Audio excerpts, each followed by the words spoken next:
বলছেন ইযা জাআ নাসরুল্লাহি ওয়াল ফাত ওয়া রাআইতান নাস ইয়াদখুলুনা ফি দীনিল্লাহি আফওয়াজা।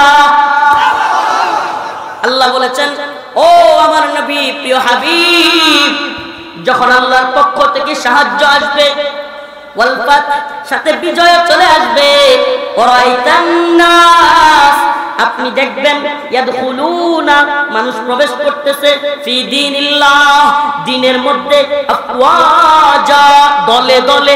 সুবহানাল্লাহ। এখন দলে দলে মানুষ প্রবেশ করে, ঠিক কি ঠিক না? এখন আর জামাত শিবির কয় না, জঙ্গি কয় না, মৌলবাদী কয় না, কয় কাহিনী কি? কাহিনী কি? মায়। কাহিনী কি? মায়।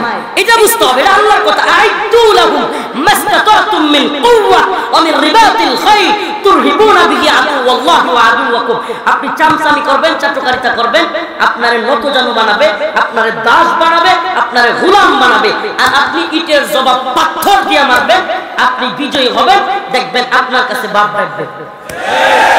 আপনারা অনেকে শুনেনি নাই, ভারতের পররাষ্ট্রমন্ত্রী চলে আসছে, চলে আসছে। আমি ফেস দ্য পিপলের নিউজের নিচে লিখছিলাম, কি লিখাইছে মাফসাইতেছে নি, কি লিখাইছে?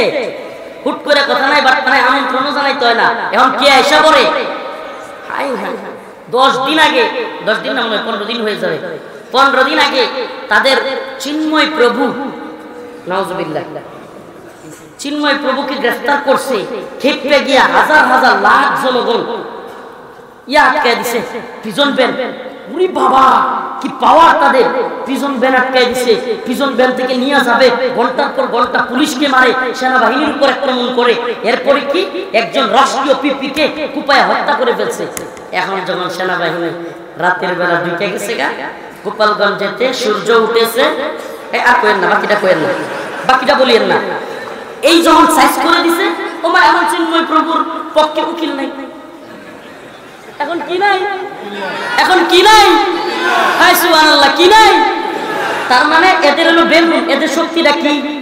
বেলুন। সুই দিয়া খালি একটু ফুটা করে দিতেলেই শেষ, ঠিক কি ঠিক না?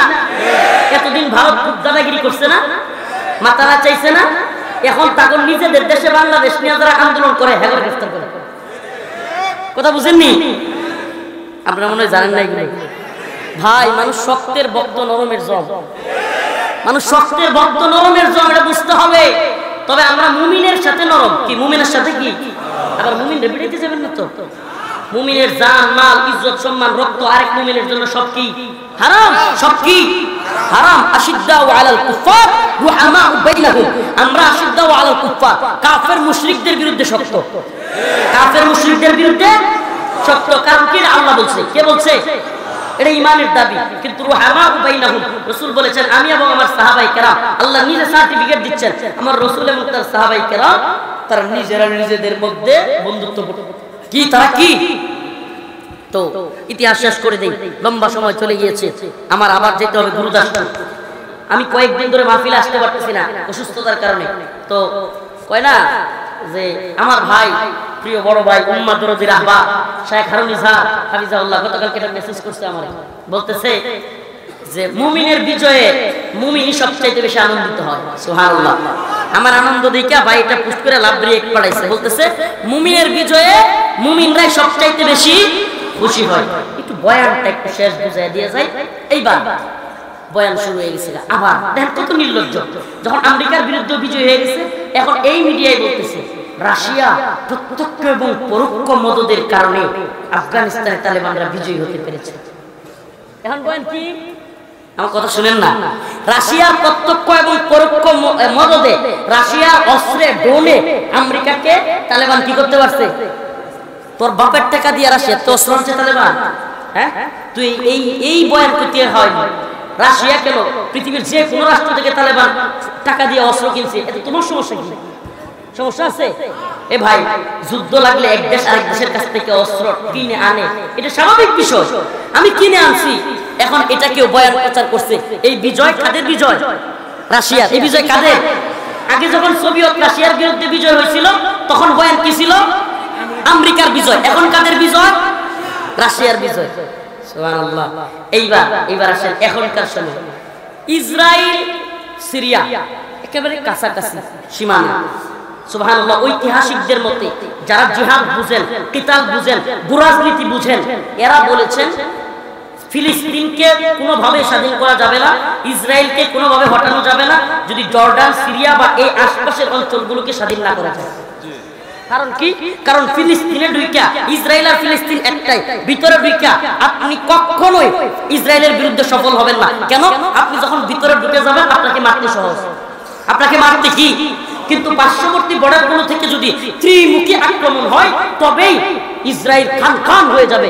আর রাসূলের সে ঐতিহাসিক ঘোষণা, সিরিয়া হলো শামের কলিজা। সিরিয়া কি? ঐতিহাসিক শাম, যেটার ব্যাপারে রাসূলের হাদিসে ঘোষণা আছে, অসংখ্য হাদিসে শামের কলিজা বলা হয় সিরিয়াকে। কোথায়? সুবহানাল্লাহ। জ্ঞান বিজ্ঞানের শহর, ইতিহাস ঐতিহ্যের শহর, মক্কা মদিনার পর তৃতীয় আমাদের পুণ্যভূমি সিরিয়া, দামেস্ক। সেই দামেস্ক বিজয় হয়েছে। আর এখন এই দাজ্জালি মিডিয়া মুজাহিদদের সফলতা, মুজাহিদদের বিজয়কে আড়াল করার জন্য এখন বয়ান তৈরি করছে। রাশিয়া এবং ইরানকে হারানোর জন্য ইসরায়েল এবং আমেরিকা STH কিংবা এই বাহিনীকে তারাই সহযোগিতা করেছে। এই বিজয় তাদের বিজয়। এই বয়ান তৈরি করছে, কি করে নাই? পাইতেছেন এই বয়ান? কেউ কেউ পাচ্ছেন? এই বয়ানের একটু বেলুনটা ফুটা করে দিই। এই বয়ানে শুনেন, এই আমার কথাগুলো বুঝবার চেষ্টা করেন। এই বয়ানটা ফুটা করে দিতে আমার এক মুহূর্ত লাগবে না। এদেরকে প্রশ্ন করেন, আচ্ছা ইসরায়েলের মিত্র যদি, ইসরায়েলের যদি বর্তমানে সিরিয়া যারা দখলে নিছে বাশার আল আসাদের কাছ থেকে, এরা যদি ইসরায়েলের মিত্র হয়ে থাকে, তাহলে ইসরায়েল কেন ট্যাঙ্ক কিংবা বিভিন্ন যুদ্ধ সরঞ্জাম সিরিয়ার ভিতরে ঢোকাবে এখন? কারণ তাদের তো খুশি হওয়ার কথা ছিল, তাদের তো স্বাভাবিকভাবে বিশাল খুশি হওয়ার কথা ছিল। আমি বুঝতেছি না, ঐতিহাসিক ওয়াজ ভালো লাগতেছে না? ভালো লাগতেছে না? সিরিয়ার বিজয়, এই বিজয় উম্মার কত বেশি উপকার করেছে এবং মুসলিম উম্মার নতুন জাগরণের পথ তৈরি হয়েছে। এটা যদি না বুঝেন, এর চাইতে বড় আমাদের কোনো বেকুবি, এর চাইতে বড় বেখেয়ালি আর কিছু হতে পারে না। ইসরায়েল বিজয়ী হয় না রে বেটা, ইসরায়েল অলরেডি পেরেশানিতে আছে, সর্বনাশ। আমেরিকা ইসরায়েল কইতেছে এই মুজাহিদদের হাতে, তাদের মতে জঙ্গিদের হাতে যদি আল্লাহ না করুক, মানে তারা তো আল্লাহ কয় না, ভগবান বা যেটা বলছে এটা কয়, কয় যদি খালি এদের হাতে ওই অস্ত্রগুলো, যেগুলো রাশিয়া, যেগুলো ইরানি, এই অস্ত্রগুলো ওদের হাতে চলে যায়, তাহলে ইসরায়েল খান খান হয়ে যাবে। এই ভয়ে একদিন চাইতে পারে নাই আমেরিকা এবং ইসরায়েল সম্মিলিতভাবে রাশিয়া কি বলে সিরিয়ার বিভিন্ন ঘাঁটিতে আক্রমণ করতেছে। এখন যারা বয়ানটা, এই মিডিয়া, দাজ্জালি মিডিয়া, যারা এই বয়ান তৈরি করলো যে সিরিয়ার বর্তমান মুজাহিদ বাহিনী এরা কার সমর্থিত? ইসরায়েল এবং আমেরিকা। আমারে বলেন এদের বয়ান কি মিথ্যা না সত্য? কারণ যদি আমার মিত্র হয়, আমার বন্ধু হয়, আমি তো খুশিতে আনন্দে, ইসরায়েল আমেরিকায় আনন্দ অনুষ্ঠান হবে, হই হুল্লোড় হবে, আমেরিকা ইসরায়েলে বিশাল বড় বড় অনুষ্ঠান হইয়া তাদেরকে স্বাগত জানাবে, ট্যাঙ্ক নিয়ে যুদ্ধ জাহাজ দিয়ে ঢুকবো। কথা কয় না? ঢুকবে? মিলছে? বেলুন ফুটা। আরেকটা বলি, এবার বলতেছে কি, এখন তাহলে ওই যে আগের মতো আর কি, যখন পারে নাই, এই বয়ান না খাইলে আরেকটা বয়ান তো তৈরি করতে হবে। এখন তাহলে সিরিয়া খান খান হয়ে যাবে, ইসরায়েল সব দখল করে নিবে। এটার উদাহরণ কি দিছে? গোলান মালভূমি একটা এলাকা, ওই এলাকা নাকি ইসরায়েল দখল করে নিছে, অথচ ৬৭ বছর ধরে গোলান মালভূমি ইসরায়েলের দখলে আছে। আর একটা এলাকা গোলান মালভূমির পাশে, যেটাকে বলে বাফার জোন কিংবা নো ম্যানস ল্যান্ড, এটা সীমান্তবর্তী এলাকা। যারা এরা খুব ভালো বুঝবে, প্রত্যেক আন্তর্জাতিক সীমান্তে, প্রত্যেক দেশের সীমান্তে একটা এলাকা থাকে যেটাই ওই উভয় দেশের লোক ঢোকা নিষেধ। কেন? এটাকে বলে নো ম্যানস ল্যান্ড কিংবা বাফার জোন। এই জোনে কেউ যেতে পারে না। এই জোনটা না বাংলাদেশের, না ভারতের, না সিরিয়ার, না ইসরায়েলের, এরকম এই এলাকায় এখন মুজাহিদরা যখন খুশিতে আনন্দে তারা খুব আনন্দ করতেছে, এই সুযোগে বাফার জোন একটু নিয়ে গেছে। এইটারে বিশ্ব মিডিয়া দাজ্জালের দল প্রচার করতেছে যে ইসরায়েলরা সিরিয়া দখল করে নিয়ে যাচ্ছে।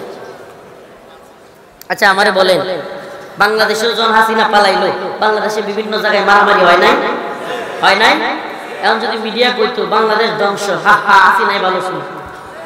15 বছর 16 বছর যাওয়ার পরে কিছু আওয়ামী লীগ নেতার বাড়ি ঘর ভাঙচুর, এটা তো স্বাভাবিক ঘটনা। ওবায়দুল কাদের নিজে যেখানে কইছে হাজার হাজার লোক মারা যাবে, লক্ষ লোকের কথা বলছে, আমারে বলেন কয়টা লোকরে মারছে বিএনপি জামাতের লোকেরা? কয়টা লোকেরে মারছে? এরা ভণ্ড না? এরা মিথ্যাবাদী না? এই মিথ্যা বয়ান পুরো পৃথিবীতে ছড়ায় দিচ্ছে, কিন্তু আমরা এদের বয়ান খাই। এই উম্মাহ কথা কয় না রে, এই নাটোরের মুসলমান, আমরা এদের